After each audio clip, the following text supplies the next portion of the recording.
കൊല്ലത്ത് കൃഷ്ണകുമാറിനെ ഭാരതീയ ജനതാ പാർട്ടിയുടെ സ്ഥാനാർത്ഥിയാക്കിയതോടുകൂടിയിട്ട് നമ്മുടെ കേരളത്തിലെ രാഷ്ട്രീയ നിരീക്ഷകർ ഒന്നടങ്കം അമ്പരന്നിരിക്കുകയാണ്. ഈ യാഥാർത്ഥ്യമൊന്നും അവർ സകല മാധ്യമങ്ങളിലും ഇരുന്ന് ജനങ്ങളോട് പറയുകയുമില്ല. ഇവരൊക്കെ അമ്പരക്കാനുള്ളൊരു കാരണമെന്ന് പറയുന്നത് രാജ്യത്തിൻ്റെ പ്രധാനമന്ത്രി നരേന്ദ്രമോദിയും അമിത്ഷായൊക്കെ കേരളത്തിൻ്റെ പൾസ് എത്രത്തോളം കൃത്യമായിട്ട് മനസ്സിലാക്കുന്നുണ്ട് എന്നതിൻ്റെ വളരെ കൃത്യമായിട്ടുള്ള ഒരു ഉത്തരം തന്നെയാണ് കൊല്ലത്തെ കൃഷ്ണകുമാറിൻ്റെ സ്ഥാനാർത്ഥിത്വം. നമുക്കൊക്കെ തന്നെ അറിയാം, കൊല്ലത്ത് NK പ്രേമചന്ദ്രനാണ് UDF സ്ഥാനാർത്ഥിയായിട്ട് രംഗത്തുള്ളത്. അതേപോലെ തന്നെ ഇടതുപക്ഷത്തിൻ്റെ സ്ഥാനാർത്ഥിയായിട്ടുള്ളത് മുകേഷാണ്. വളരെ ശക്തമായിട്ടുള്ളൊരു മത്സര പ്രതിനിധി ഇതോടുകൂടിയിട്ട് കൊല്ലത്ത് ഉണ്ടാവുകയും ചെയ്തു. ഈ ഒരു സ്ഥലത്തേക്ക്, ഈ ഒരു മണ്ഡലത്തിലേക്ക് താരതമ്യേന പ്രത്യേകിച്ച് ആളുകൾ അറിയപ്പെടാത്തൊരു വ്യക്തിയെ ഭാരതീയ ജനതാ പാർട്ടി സ്ഥാനാർത്ഥിയാക്കുകയായിരുന്നെങ്കിൽ അവിടെ വളരെ വ്യക്തമായിട്ടുള്ളൊരു ചിത്രമുണ്ടായിരുന്നു. NK പ്രേമചന്ദ്രനിലേക്ക് BJP അനുഭാവികളുടെ വോട്ടുകൾ എത്തുമെന്നുള്ളൊരു യാഥാർത്ഥ്യം തന്നെയായിരുന്നു. അതിന് കാരണവുമുണ്ട്. NK പ്രേമചന്ദ്രൻ നരേന്ദ്രമോദിക്കൊപ്പം ഭക്ഷണമൊക്കെ കഴിച്ചിട്ട് അതിൽ യാതൊരു തെറ്റും കാണുന്നില്ല എന്നുള്ള അദ്ദേഹത്തിൻ്റെ നിലപാടൊക്കെ വ്യക്തമായിട്ട് തുറന്നു പറഞ്ഞതോടുകൂടിയിട്ട് കൊല്ലത്തൊരു ചിത്രമുണ്ടായിരുന്നു.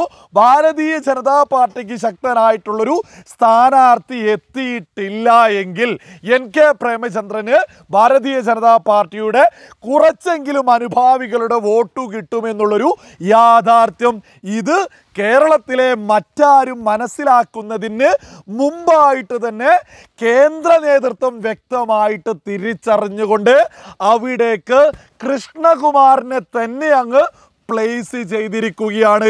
കൃഷ്ണകുമാറിന് ഭാരതീയ ജനതാ പാർട്ടിയുടെ അനുഭാവികൾ എന്നല്ല, നിഷ്പക്ഷമായിട്ട് ചിന്തിക്കുന്ന വലിയൊരു സമൂഹത്തിൻ്റെ വോട്ട് പിടിക്കാൻ സാധിക്കുമെന്നുള്ളതും ഒരു യാഥാർത്ഥ്യമാണ്. കൃഷ്ണകുമാറിനെ സംബന്ധിച്ച് എടുത്തു നോക്കുകയാണെങ്കിൽ അവരുടെ ഭാര്യയാണെങ്കിലും കുട്ടികളാണെങ്കിലും സകല ആളുകളും കേരളത്തിലെ എണ്ണം പറഞ്ഞിട്ടുള്ള ഇൻഫ്ലുവൻസർ ആയിട്ടുള്ള ആളുകൾ തന്നെയാണ്. പൊളിറ്റിക്കലി ഒരു വാർത്തകൾ പോലും കാണാത്തവരും അവരും അവരുടെ ഫാമിലിയുമായി ബന്ധപ്പെട്ട് ഒരുപാട് അടുത്തു നിൽക്കുന്നു എന്നുള്ളത് യാഥാർത്ഥ്യമാണ്. ഇതൊക്കെ തന്നെ വലിയൊരു വോട്ടാവും എന്നുള്ളതും വളരെ വലിയ യാഥാർത്ഥ്യം തന്നെയാണ്. കേരളത്തിലൊക്കെ വളരെ വ്യക്തമായിട്ടാണ് ഭാരതീയ ജനതാ പാർട്ടിയുടെ ഓരോ നീക്കങ്ങളും നടത്തുന്നത്. കൊല്ലത്ത് കിട്ടുന്ന ഒരു വോട്ട് പോലും മറ്റ് സ്ഥാനാർത്ഥികളിലേക്ക് ആവാതിരിക്കാൻ വളരെ കൃത്യമായിട്ടുള്ളൊരു സ്ഥാനാർത്ഥിയെ തന്നെയാണ് ഭാരതീയ ജനതാ പാർട്ടി നിർത്തിയിരിക്കുന്നത്. ഈ കൊല്ലത്തിപ്പോൾ വളരെ വ്യക്തമായിട്ടൊരു ത്രികോണ മത്സരത്തിലേക്ക് തന്നെയാണ് എത്തിയിട്ടുള്ളത്. ഈ ഓരോ സ്ഥാനാർത്ഥികളൊക്കെയായി ബന്ധപ്പെട്ട് നമ്മുടെ മാധ്യമങ്ങളിൽ പ്രത്യേകിച്ച് കൃഷ്ണകുമാറിൻ്റെയൊക്കെ സ്ഥാനാർത്ഥിത്വമൊക്കെയായി ബന്ധപ്പെട്ട് വരുമ്പോൾ ഒരുപാട് അന്തംകമ്മികളും ജിഹാദികളും വന്നിട്ട് തോന്നിയതുപോലെ തെറിയൊക്കെ വിളിച്ചു പറയുന്നുണ്ട്. ആ മുണ്ണകളോടൊക്കെ തന്നെ പറയാനുള്ളത്, നിങ്ങൾ കേരളത്തിലെ ഒരു മാധ്യമവും കാണേണ്ട, മറിച്ച് 2014-ലെയും 2019-ലെയും റിസൾട്ടുകളൊക്കെ ഒന്ന് എടുത്തു നോക്കുക.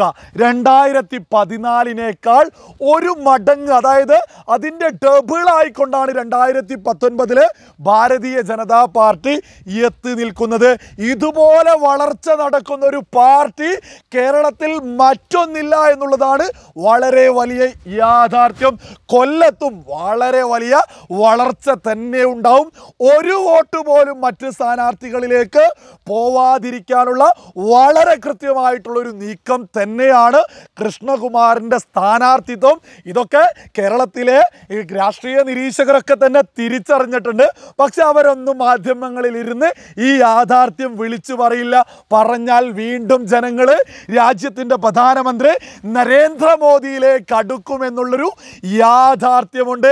അതുകൊണ്ട് അവരൊന്നും യാഥാർത്ഥ്യം പറയില്ല.